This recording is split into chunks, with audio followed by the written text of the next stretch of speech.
Ever moved to the middle of nowhere, just so you could finally hear yourself think, only to find out your worst nightmare wears a pantsuit, carries a clipboard, and spells her name with a capital K?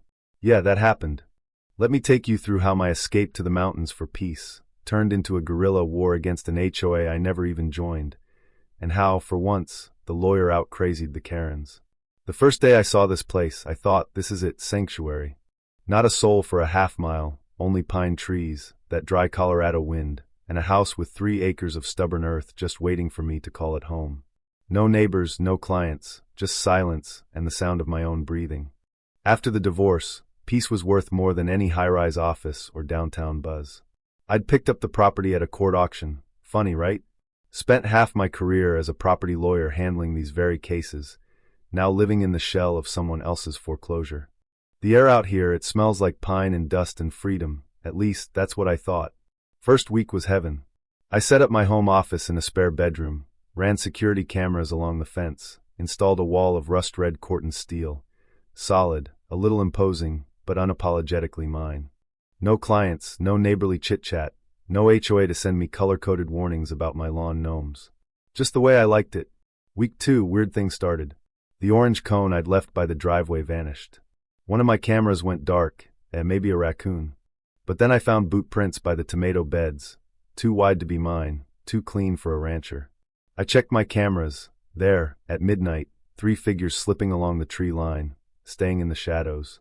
Not teenagers, too tidy, too focused. One had a clipboard, another a tablet.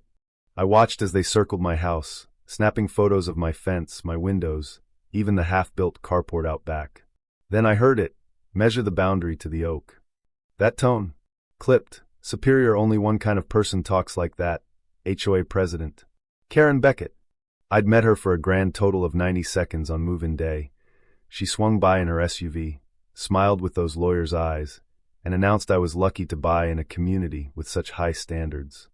I told her flat out, my parcel was not in Willow Rest HOA. She just smiled, like she already owned the place. And on my cameras, there she was, plotting to annex my land at 2 in the morning. Her sidekicks, Randall the treasurer and Molly secretary, just nodding along. They never knocked, never called, just trespassed, took pictures, and disappeared back through the brush. I sat there laughing. I mean, wildfire, coyotes, hail, I'd prepared for all that. But an HOA mafia breaking in at midnight? That's a new one.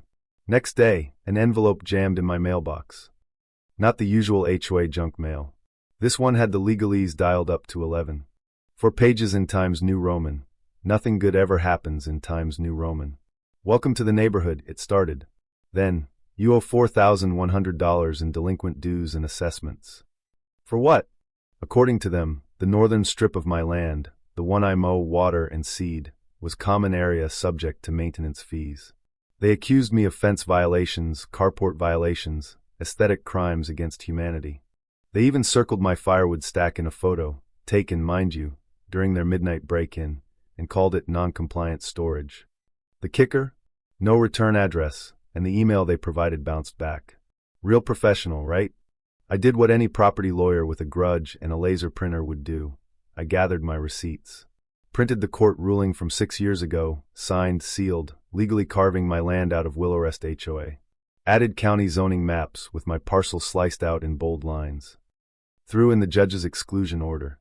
Then camera stills, high-res, time-stamped, infrared, Karen and her crew traipsing across my lawn.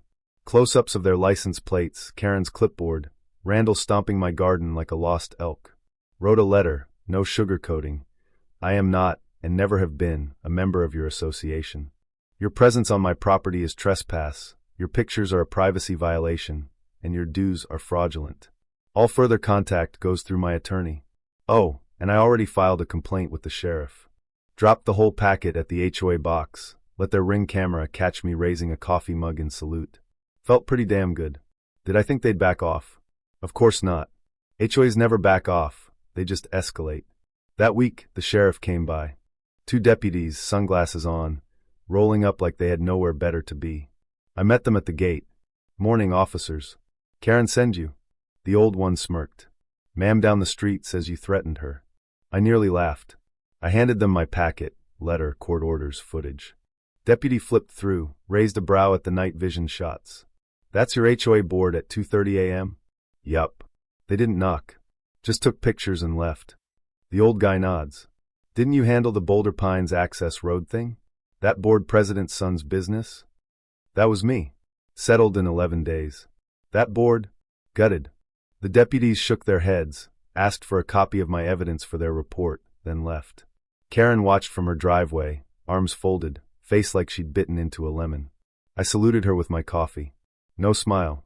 Just war. That night, email from MG. No signature, just, we need to talk. I didn't sign off on that letter. Please don't reply here. Molly Green, secretary, clipboard holder, and apparently the HOA's first defector. I knew how this went. HOAs rot from the inside. Next came the bureaucracy. A zoning violation notice duct taped to my mailbox, courtesy of an anonymous complaint about my carport. A letter from the Department of Revenue about alleged unlicensed business activity. A community enforcement officer apologizing for repeated noise complaints. My power tools after hours, loud gatherings, I live alone. A sneeze that scared a squirrel.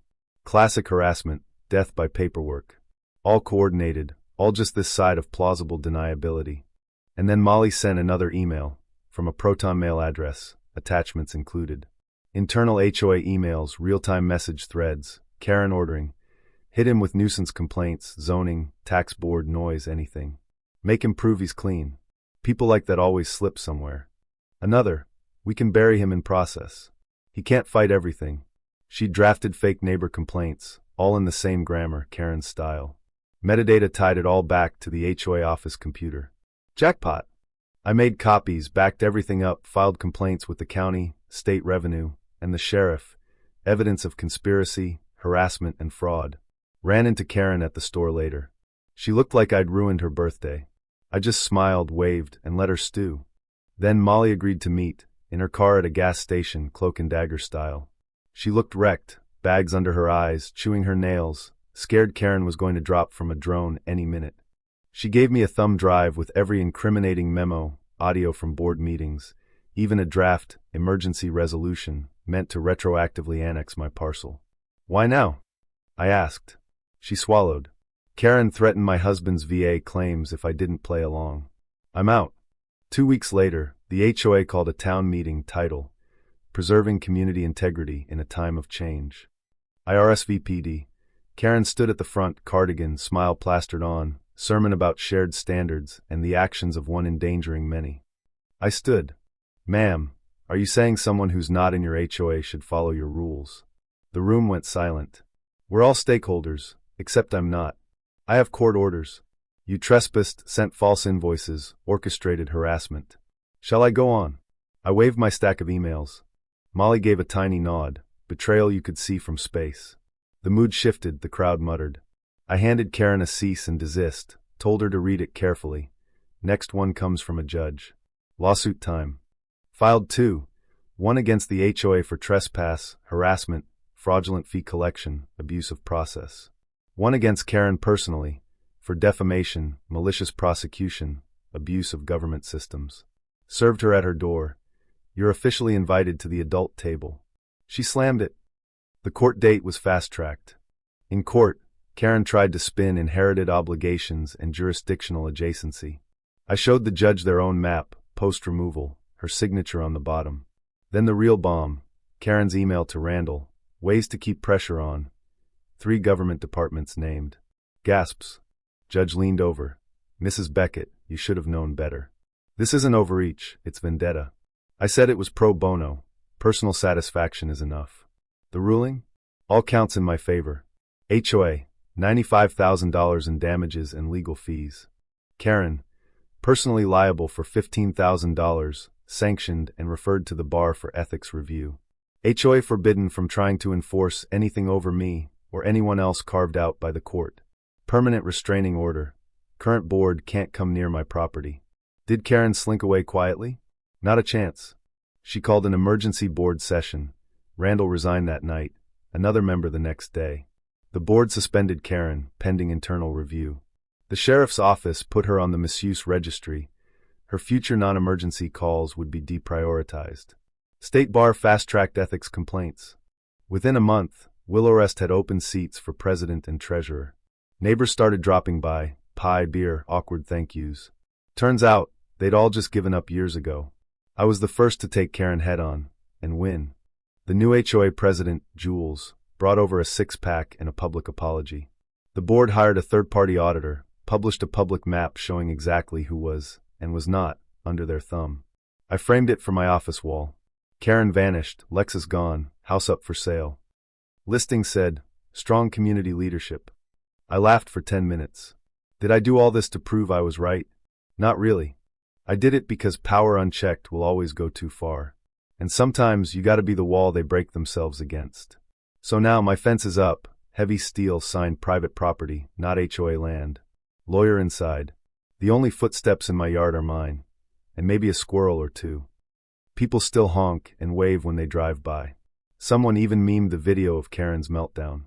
The local news did a story, a state rep called about policy changes. I put up a simple website, Your Rights Against HOAs. Thousands downloaded it. Turns out, I'm not the only one who's had enough. Here's my question for you. When is enough enough? Where's the line between keeping peace and standing your ground? Ever stared down the HOA and lived to tell about it? Drop your story below. Let's see who's really in charge out there. Because sometimes, justice comes wrapped in steel and legal citations, not just good intentions.